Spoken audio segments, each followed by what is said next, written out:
Армысыздар, қадірлі көрермендер.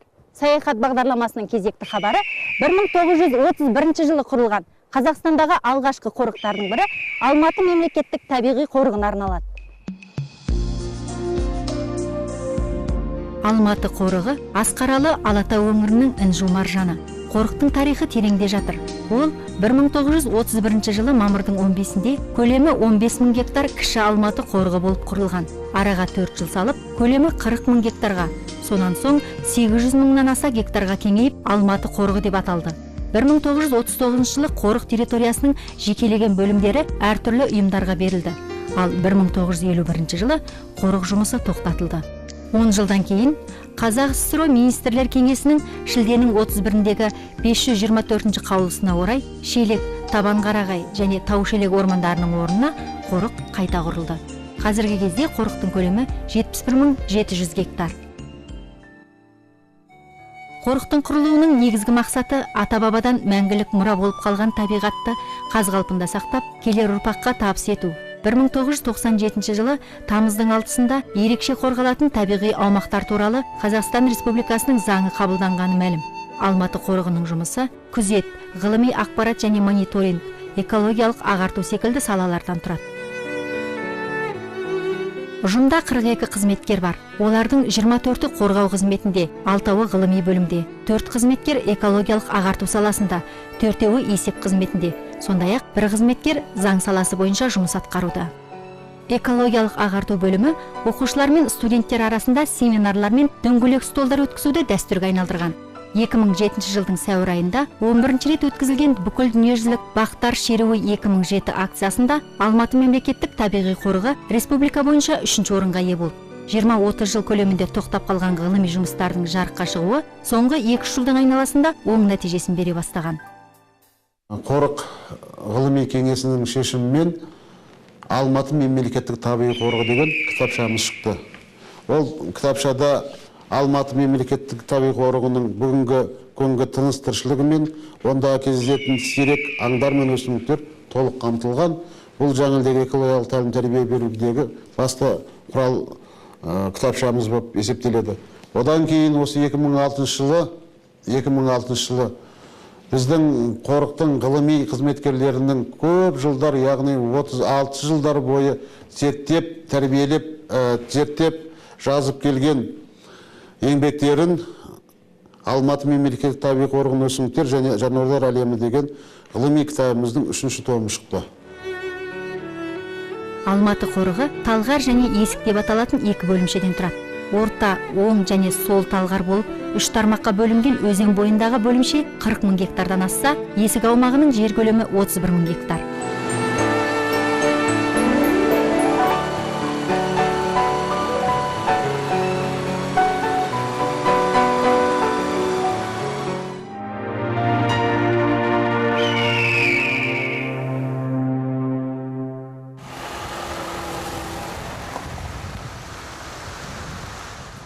Қорық аумағының 17 мыңнан аса гектарын мұздықтар, 16 мыңнан аса гектарын құздар, 221 мың гектарын өзен көлдер, 14.368 гектарын орман алқап алып жатыр.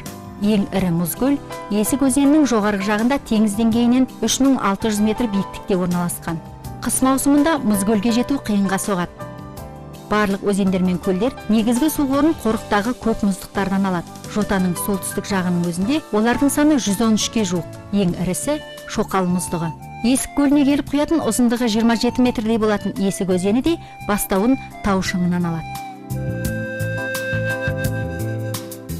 Есік көз жасындай тазада мөлдір өзен. Ал жаз маусымында мұздықтар еріген кезде лай су тасқыны жоғарыдағы жарсай арқылы Есік өзеніне құяды. Сол кездерде лайланып ағады. Ал шын мәнінде өзен суы өте таза. Мұздықтар еріп өзен арнасынан көтерілгенде 7-8 тармаққа бөлініп кетеді. Таудан құлаған ағысы қатты тасқын арна бойымен кез келген жерден жол салып ала береді. Тау табиғатының әр маусымға лайық қатал мінезі болады. Қыста қалың түскен қар, көктемдегі сел мен су тасқыны күзет қызметкерлерін әуреге салатыны рас. Есік өзенінің аңғарындағы мына тосқауыл 1982 жылы салынған. жиі қайталанып тұратын сел мен су тасқынына лайықталған биіктігі 10-15 метрдей, ал ұзындығы 150 метрдей тас қамал 25 жылдан аса уақыт табиғат құбылыстарына төзуде. Селге қойылған тосқауылдың оң жақ беткейі биік шыңға тірелген. Қызғылт тастан тұратын тіп-тік шың бірден көзге шалынады.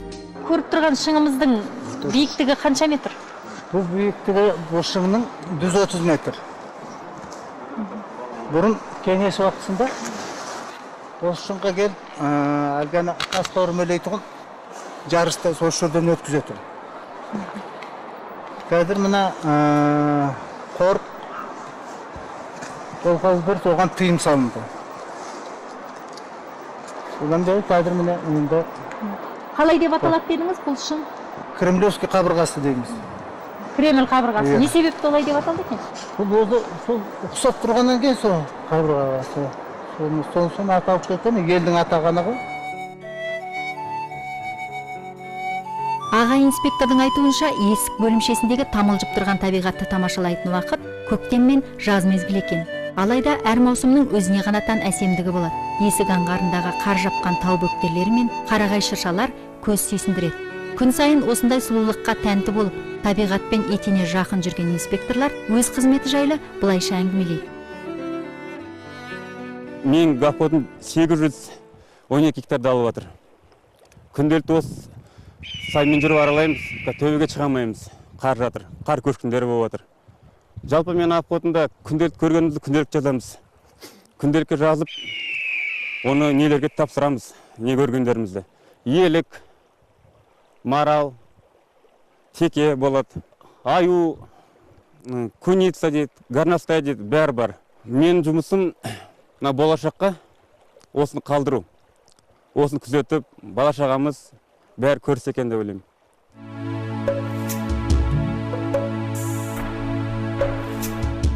Қорық бойынша барлығы 141 айналым бар. Оның 105 айналымы Талғар бөлімшесіне қарайды. 24 инспектордың әрқайсысының қарамағындағы аумағы шамамен 5000 гектардай болатын көрінеді.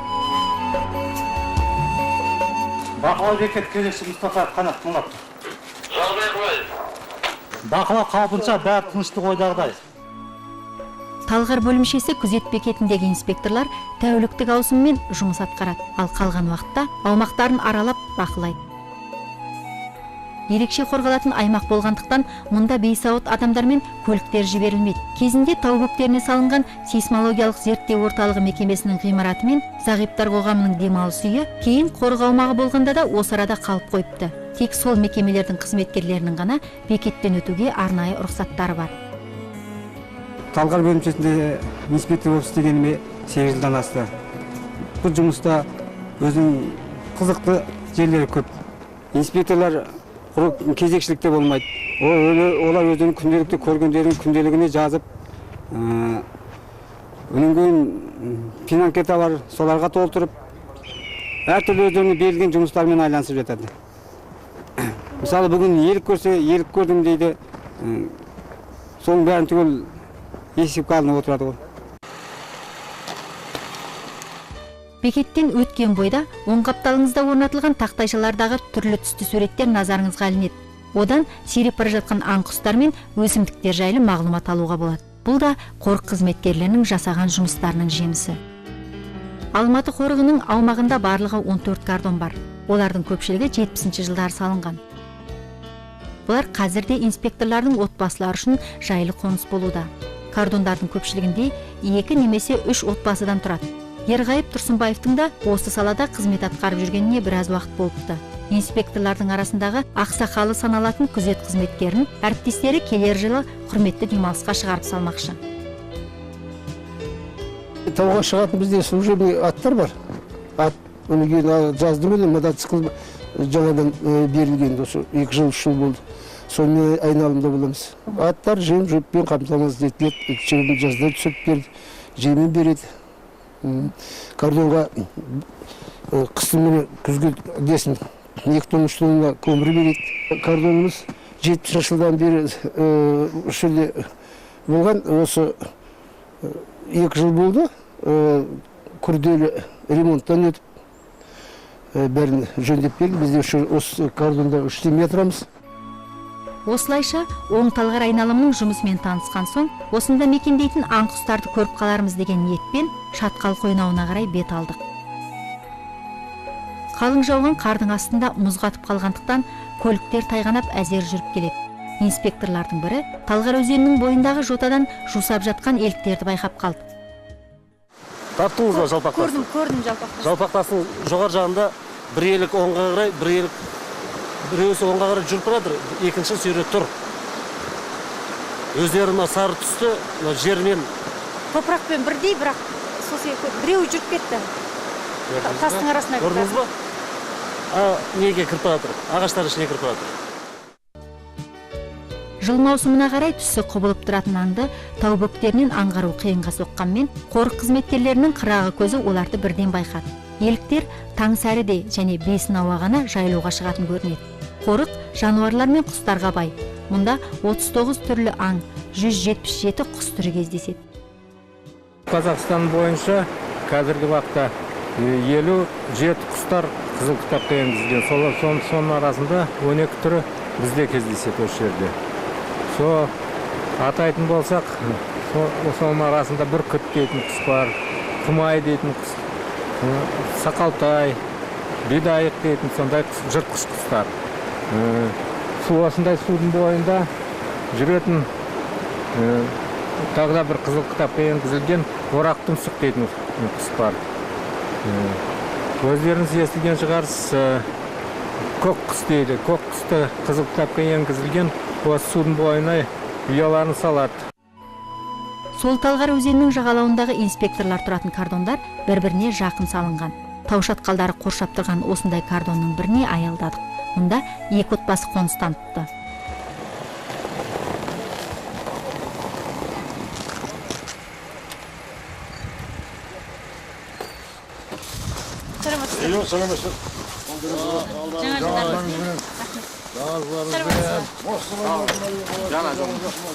Сол Талғар шатқалындағы екінші кордон инспекторлары көптен бері сеп қойған Ауылбаев тау алдағамыз, Сауылхан ағамыз. Ал Қазақстан жерлері арасында келіп отырған саяхат бағдарламасының қызметкерлері. Жасы. Әдемі екен аға тұрып жатқан жерлеріңіз. Бұл жер өзі. Сол жақ Талғар деп аталады, бұл жер әдемі. Жеміс жидек, алма өрік, жалпы жеміс ағаштарының бәрі өседі бұл жерде. Жаз кезінде дейсіз? Жаз кезінде. Ауасы таза? Ауасы таза, суы таза. Мен жасы бір жерлер қоям бұл. Теңіз деңгейінен қанша метр биіктікте тұрмыз қазір сонда біз? Біз теңіз деңгейінен 1900 метр биіктікте тұрмыз қазір. Инспекторлармен сұхбат барысында олардың табиғат шежіресі деп аталатын бағдарламамен жұмыс атқаратындарын білдік. Күн сайын бақылау барысында қарға түскен жан-жануарлардың іздеріне қарап және ауа райына байланысты жасаған болжамдарын күнделік ретінде жазып, қорықтың ғылыми бөліміне өткізіп отырады екен. Ал наурыз айының ортасынан бастап қазан айының соңына дейін күшейтілген режимде жұмыс атқарылады. Себебі бұл кезеңдер өрт қаупі басым болатын уақыт.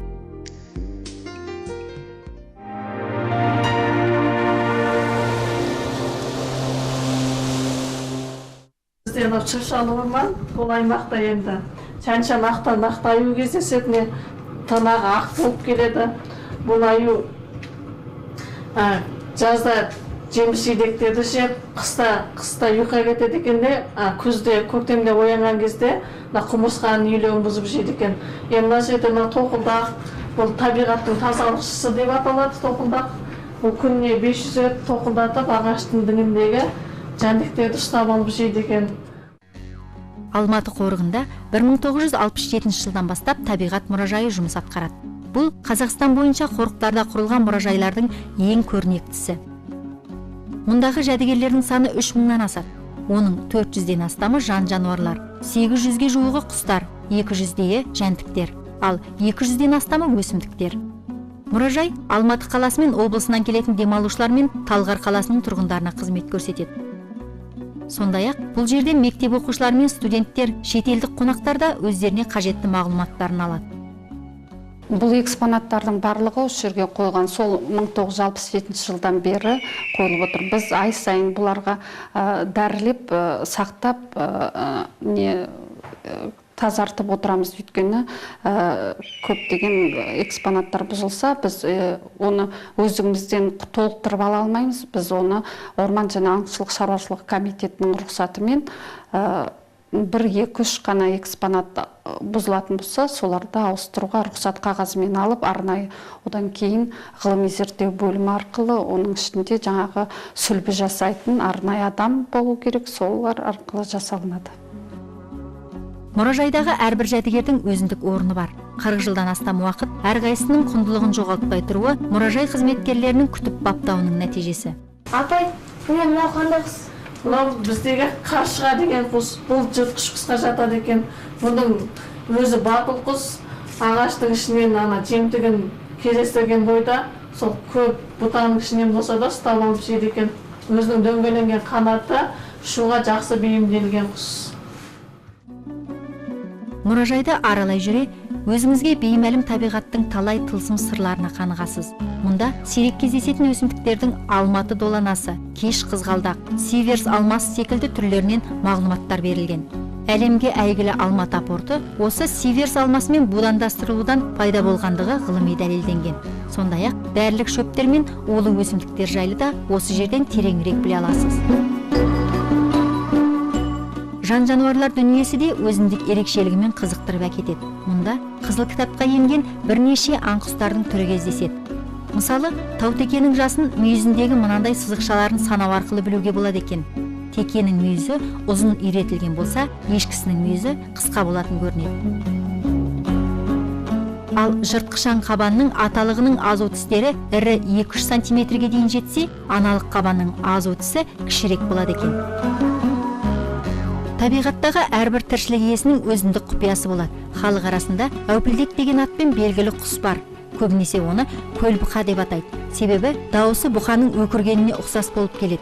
Көлбұқа ашу шақырып айбаттанған шақта мынандай кейіпте болады екен. Осындай сәтте адамға жолығып қалса қауіпті деседі. Ал өзі жауынан қорғанбақ болғанда мынандай болып қамыс ішіне жасырынып қалатын болған. Түр-түсі қамыспен сәйкес болғандықтан байқалмай қалатын көрінеді. Қадірлі көрермендер, Алматы мемлекеттік табиғи қорығы жайлы хабарымыз осымен аяқталды. Эфирде келесі кездескенше аман сау болыңыздар.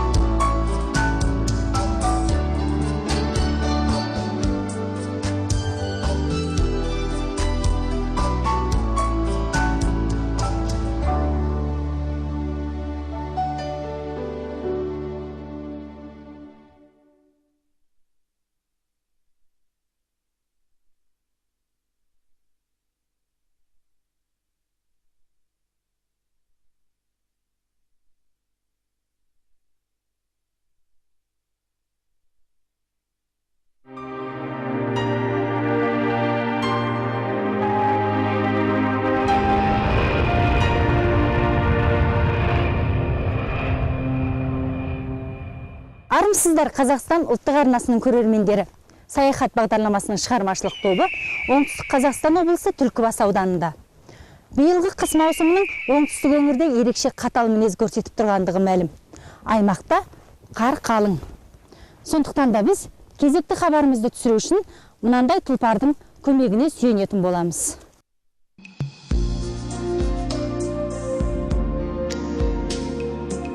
Саяхат бағдарламасының бұл хабары Орта Азия мен Қазақстанда құрылған ең алғашқы қорық Ақсу Жабағылы табиғи мемлекеттік қорығына арналады. 80 жылдан аса тарихы бар қорықтың құрылуына қазақ халқының біртуар азаматы, белгілі қоғам қайраткері Тұрар Рысқұлов ықпал еткен. 1926 жылдың маусым айында Қазақ Республикасының Кеңес Халық комитеті Ақсу Жабағылы қорығының құрылғаны жайлы арнаулы қаулы қабылдаған. Солтүстік шығысы Қырғызстан мен солтүстік батысы Өзбекстанмен шектесіп жатқан қорықтың аумағы 131.934 гектар. Төле би, Түлкібас аудандары мен Жамбыл облысының Жуалы ауданының аумағын жалғап жатқан алқаптың 70% таулы жер болса, 30% орман. Мұнда 1963 жылдан бері табиғат мұражайы жұмыс атқарады. 2004 жылы күрделі жөндеуден өткізілген мұражайдан уақыт таспасы арқылы қорықтағы тіршіліктің даму сатысымен және жер рельефі картасымен танысуға болады. Қызыл кітап, 15 түрлі диаремма, биологиялық бөлмедегі жәдігерлер келушілердің назарын бірден аударады. Әкімшілік басқару ғимараты Жабағылы ауылында орналасқан қорықтағы қызметкерлердің саны 70-ге жуық. Жер бедері әр алуан болып келетін аймақты аралауға автокөлікпен қатар аттар да пайдаланылады. Мұнда 10 шақты жылдан бері аттарды күтіп баптайтын шаруашылық бар. Арнайы бекітілген жұмысшылар тұлпарлардың қай уақытта болса да жұмысқа әзір тұруына жауап береді.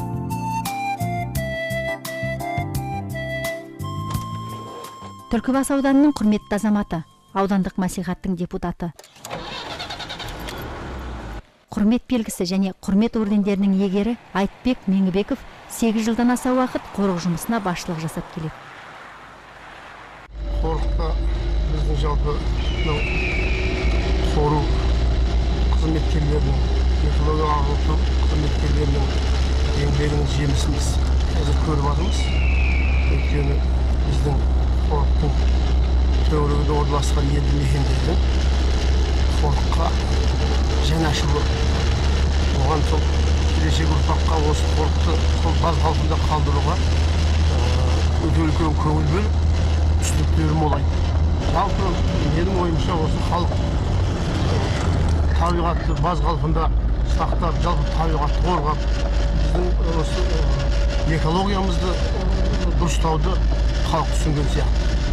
Осы жұмысты мойнымағаннан кейін мен соның деңгейіне жеткізіп қызмет атқаруым керек. Сондықтан біз күндіз түні демалыс демей, мейрам демей, осы қорықтың аймағын қоруда, осы қызметкерлердің аман-есен жұмыс атқаруына жағдай жасап, толық жұмыс істейміз.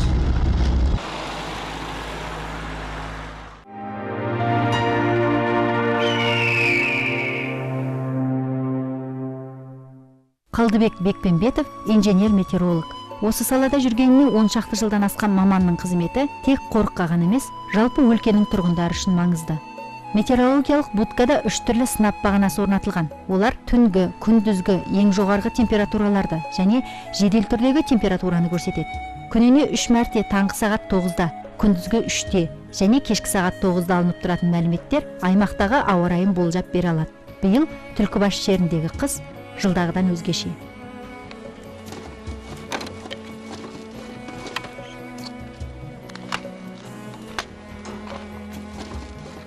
Биыл расында да ерекше болып тұр. Былтыр қыс айында ең төмен температурамыз 21 градус болған.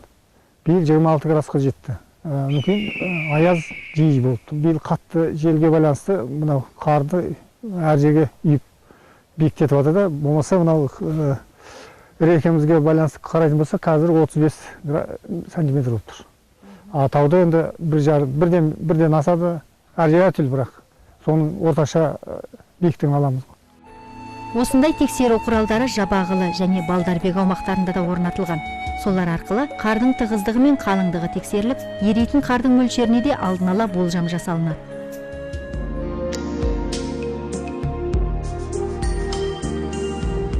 Талдыбұлақ аумағының инспекторы Орынбек Оразбеков жаңа кордонға 3-4 жыл бұрын қоныстанған. 3326 гектар жерді қарамағына алған күзет қызметтерінің баспанасында тұрмысқа қажетті жағдайдың барлығы жасалған. Жарық мынандай батареялар арқылы беріліп тұрады. Күннің сәулесі арқылы күш жинап алатын аккумулятордың үйді апталар бойы жарықпен қамтамасыз етуге шамасы жетеді екен. Жыл 12 ай өз аумағының тыныштығына жауапты инспектор кез келген адам біле бермейтін табиғат құпиясы көз алдында өтіп жататынын тілге тиек етті. Күнделікті бір көргенді ертең қайтып көре алмайсың десең де болады.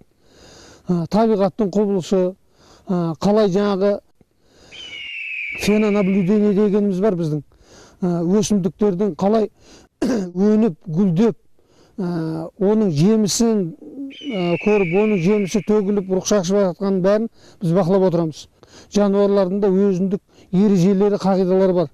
Осылардың бәрін бақылаған, соның ішіне еніп, қызықтаған адам көре алады. Ұрықтану кездері өте қатал заңдылықпенен неғылады, қадағаланады. Жаңа мысалы кәдімгі біреу бөліп қойғандай аталықтары мен аналықтары бөлек жүреді бұлардың. Тек қана шағылысатын уақыттарда ғана қосылады. Қорық аумағында Жабағылы, Ақсу секілді екі үлкен және Балдарбек, Балдарбек секілді кіші өзендер бар. Ірілі ұсақты бұлақтар да жетерлік. Талдыбұлақ бастауы осы аймақта болғандықтан аумақ бұлақтың атауымен аталған. Тау шатқалынан бастау алатын Талдыбұлақ қыс мезгілінде де қатпайды. Инспектормен бірге бұлақ бойлап тау бөктеріне бет алдық. Орынбек Оразбеков жол бойы аумақтағы айрықша нысандар жайлы мағлұмат беріп отырды. Мынау алдарыңыздағы көрініп тұрған үңгір, мынау біздің ауылдың үлкен кісілердің айтуынша көз әулиесі Зұлпата деген өшет әулие бар. Сол кісінің қонысы болған деген әңгіме бар. Енді оны басқасында болған кісі жоқ әрине. Ол кісі ертеректе болған. Көз жара шыққан адамдар осынау Талдыбұлақтың суына келіп емделеді. Бұл жерде несі бар, өзінің соғып қойған үйшігі. Сөрге келіп Құран оқып, жаңағы Құдай тамақтарын беріп, сол суға түсіп, негізінде сол жаралар кетіп жатыр солардың. Неше метр тереңдігі үңгірдің кірген кісілер бар ма? Кірген кісілер бар. Бұл жерге жаңағы тәуетушілер келеді, бұл жерден туристік нелермен, пропускалармен кіріп, осы жерге кіріп Құран түсіріп, бұл кісіне бұл ненің тереңдігі енді бір 7-8 метр. Мұндай тарихи киелі орындар қорық аумағында жеткілікті. Алайда олардың барлығын тек көктем мен жазда ғана көруге мүмкіндік бар. Ауа райы қандай қиындықтар туғызып жатса да, қорық қызметкерлерінің жұмысы әрқашан қауырт. Күзет бөліміндегі 30 инспектор ат үстінен түспей, өз айналымдарының тыныштығын қадағалайды. Жабағылы ауылына таяу орналасқан аумақ әсіресе жаз кезінде ерекше бақылауды керек ететін көрінеді. Себебі тау бөктерінде демалыс аймағы орналасқан. Демалушылар жиі келетін орын болғандықтан, өрт қаупі кезеңдерінде инспекторлар тізе бүкпестен жұмыс атқарады. Ал керісінше, қыс маусымында қалың түскен қардан жол жабылып, адам аяғы саябырлайды. Алайда мұнымен жұмыс тоқтамайды. Жабағылы кордонына түс ауа жетіп, көлігімізді демалдырып алу үшін тоқтадық.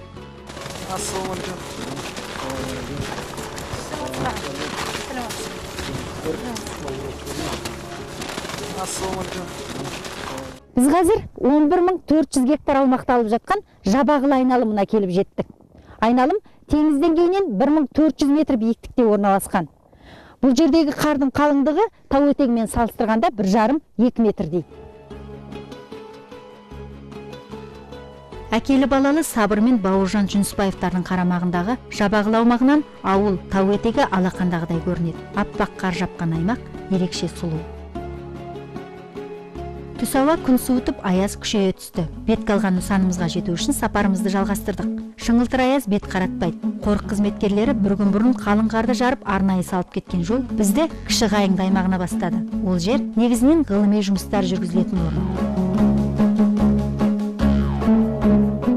Шапшағын мына баспана 1931 жылы салыныпты.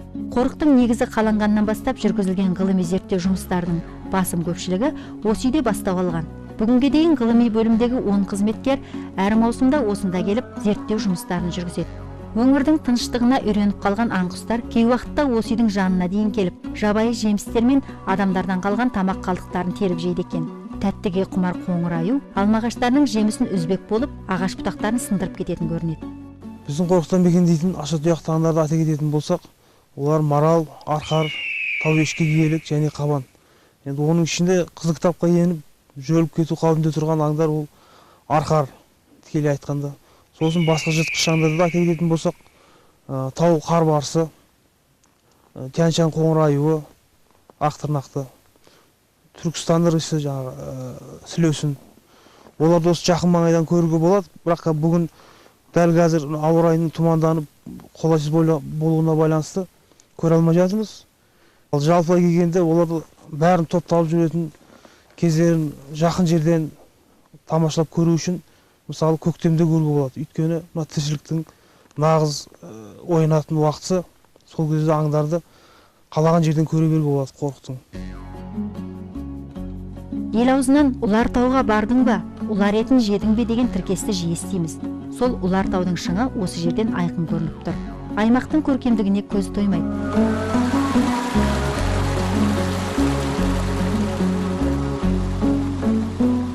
Етекте Кіші Қайыңды сарқырама сағып жатыр.